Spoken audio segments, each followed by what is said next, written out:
to go back to something else you asked about, to where today I was able to hand over a good sized donation from 3 days on the road from my uh, merchandise sale to help flood victims.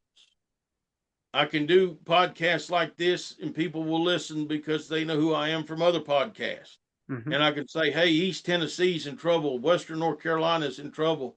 There's hundreds of people dead. There's still dozens of people missing. We need help.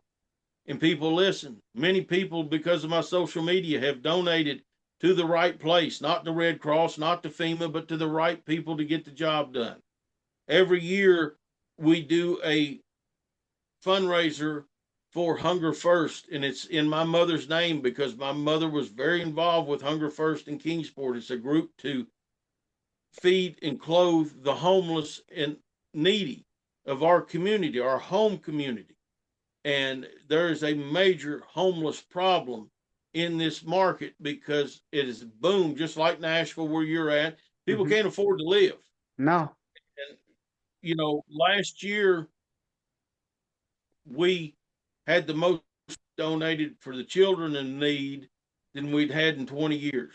We had a Mm. room, and when we took them and dropped them off, they were blown away. But that was all from wrestling fans. We took box after box after box of food. We took, I don't know how many new jackets and gloves and hats and underwear for people that need it. You can't always take from the wrestling business, and that's something that's missing nowadays from this young generation. And I'm not trying to make this generation against generation.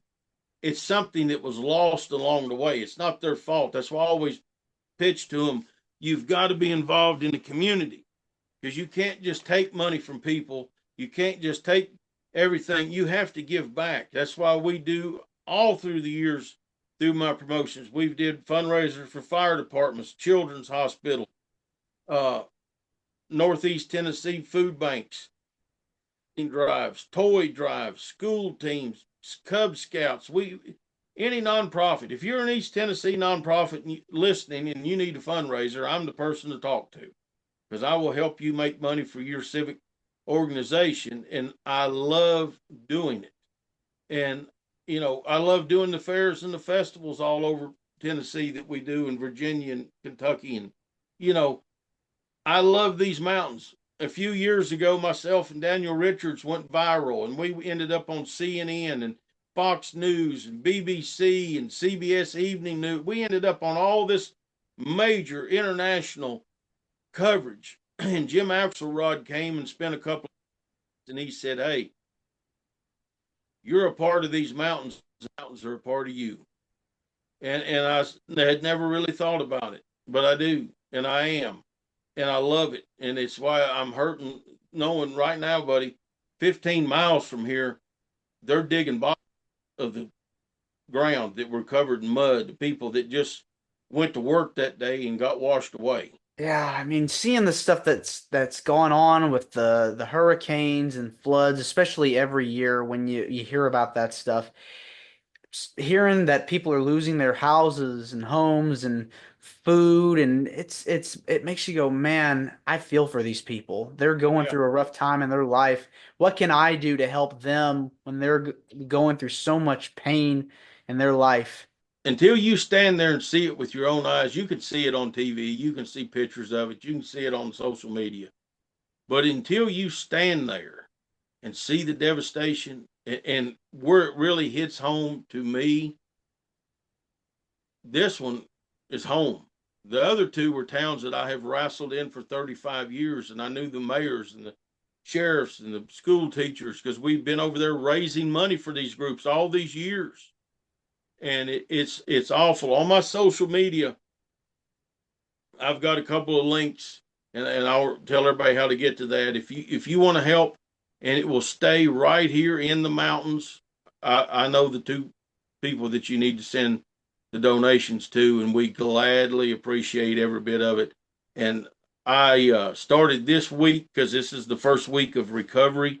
Um, you know, I take out what it costs me to get the pictures printed and the books printed, or whatever I'm selling. Everything else is going to flood relief because these people need it, and they're going to need it for years to come, because we've never and ever seen anything like this here in these mountains.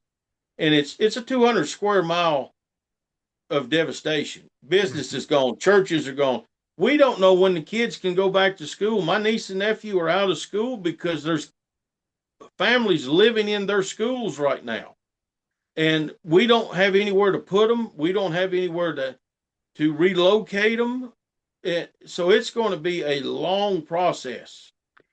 Yeah, it's hard when you have stuff like this go on, especially for young kids. What is it about giving back to the community, Bo, that gives you the most joy? Um, that's a loaded question. Uh, my dad is an 8-time combat wounded Marine. He's the last surviving member of the Walking Dead, the first group of Walking Dead that hit the ground in Vietnam. He's the last one Hmm. alive, survivor. His father died when he was a child, and he was abandoned by his mother, and he's been on his own since he's 12 years old.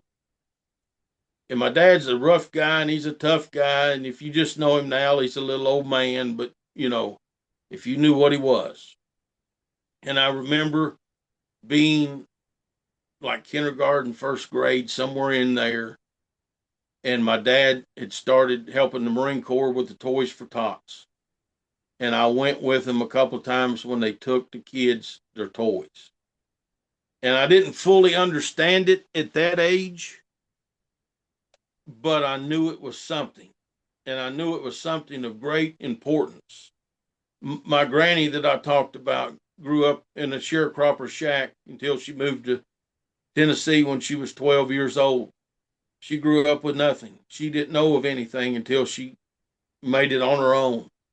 Um, so she pushed my mom's side, and to become more, to do more, and to always help people. Because my granny came up during the Depression, and she Yeah, came up during the hard times yeah. in this country. My dad came up with nothing, and so it's always been instilled to give back. But I have been there many times through my life when Santa Claus gives those toys that we collect, and I've seen it, and it's such a happy, joyous moment, but it's a heartbreaking moment too, because you realize if it wasn't for some wrestling fan handing that to me, or maybe I bought that one, I don't, because I buy a bunch of them every year myself.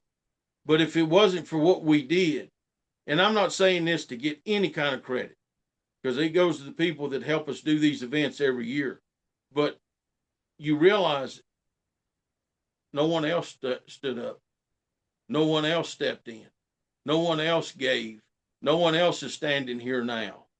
If not me, then who? If not us, then who?